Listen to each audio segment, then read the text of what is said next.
Friends, welcome to my channel. இன்றைக்கி நம்ம பார்க்க போகிறது என்னென்னா கட்லா மீன் குழம்பு எப்படி வைக்கிறதுன்னு பார்க்கலாம். இந்த மீனை வாஷ் பண்ணும் போதே நல்லா கல்லுப்பெல்லாம் போட்டு வாஷ் பண்ணிடுங்க.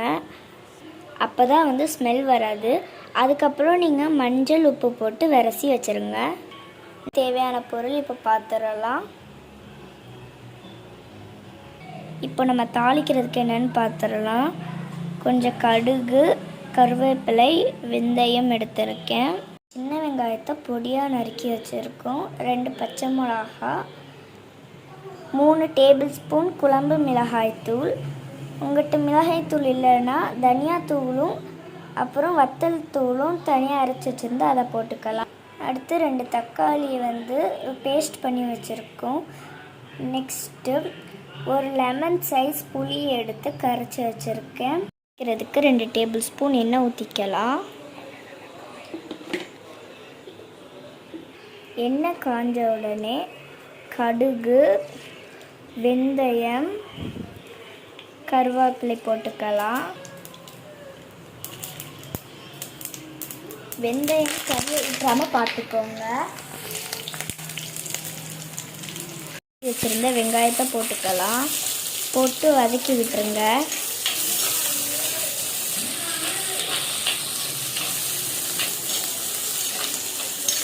இப்போ பச்சை மிளகாய் போட்டுக்கலாம்.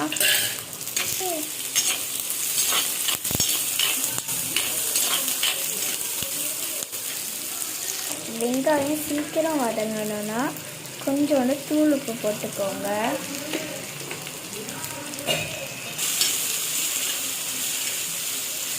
இப்போ வெங்காயம் பொன்னிறமாகிற வரைக்கும் வதக்கி விட்டுக்கோங்க.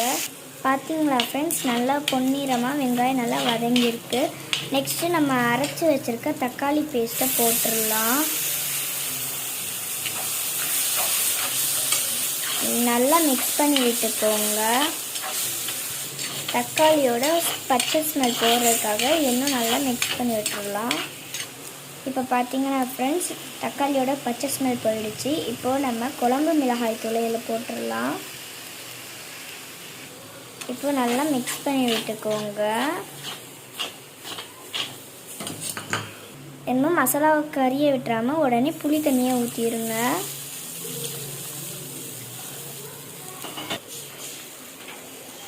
மசாலாலாம் போட்டு நல்லா மிக்ஸ் பண்ணியாச்சு. என்ன குழம்பு நல்லா கொதிச்சு வந்த அப்புறம் தேங்காய் அரைச்சி வச்சிருந்த தேங்காய் போட்டுக்கலாம்.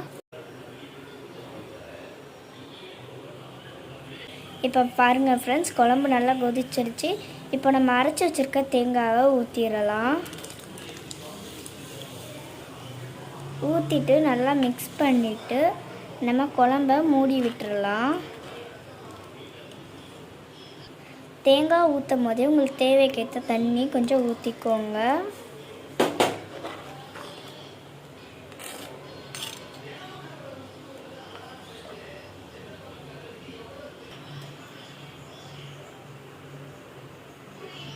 இப்போ குழம்பு நல்லா காயறதுக்காக ஒரு மூடி போட்டு மூடி வச்சிடலாம். பாருங்க ஃப்ரெண்ட்ஸ், குழம்பு நல்லா காஞ்சிடுச்சு. இனிமேல் இதில் மீனை நம்ம போட்டுடலாம்.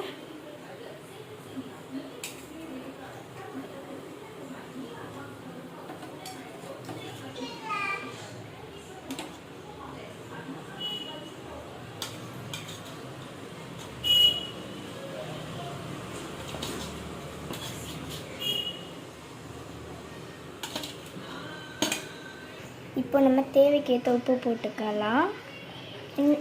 இந்த கட்லா மீன் கொஞ்ச நேரம் போட்டு கொதிக்க விட்டால் தான் அந்த உப்பு காரம்லாம் நல்லா இறங்கும். இப்போ அப்படியே இதை மூடி வச்சிடலாம். ஏன்னா ஃப்ரெண்ட்ஸ், என்ன நல்லா பிரிஞ்சு வந்திருக்குது. பார்த்திங்கன்னா குழம்பு நல்லா கட்டியே கிரேவி மாதிரி ஆகிடுச்சு. இப்போ மீனில் பார்த்திங்கன்னா உப்பு காரம்லாம் நல்லா பிடிச்சிருக்கிறத பார்த்தாலே தெரியுது பாருங்கள் ஃப்ரெண்ட்ஸ்.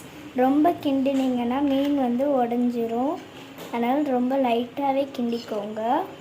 இப்போ கொஞ்சம் கருவேப்பிலை போட்டுக்கலாம் லாஸ்ட்டாக. இப்போ பாருங்கள் ஃப்ரெண்ட்ஸ், இது மண் சட்டிங்கிறதுனால நீங்கள் அடுப்பை ஆஃப் பண்ண அப்புறம் கூட கொதிச்சிக்கிட்டே இருக்கும்.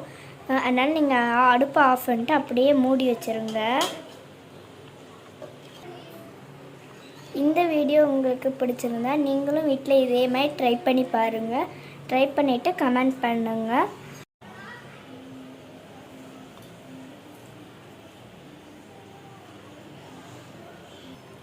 பார்த்தீங்களா ஃப்ரெண்ட்ஸ், நம்ம செஞ்ச மீன் குழம்பு, மீன் வறுவல்.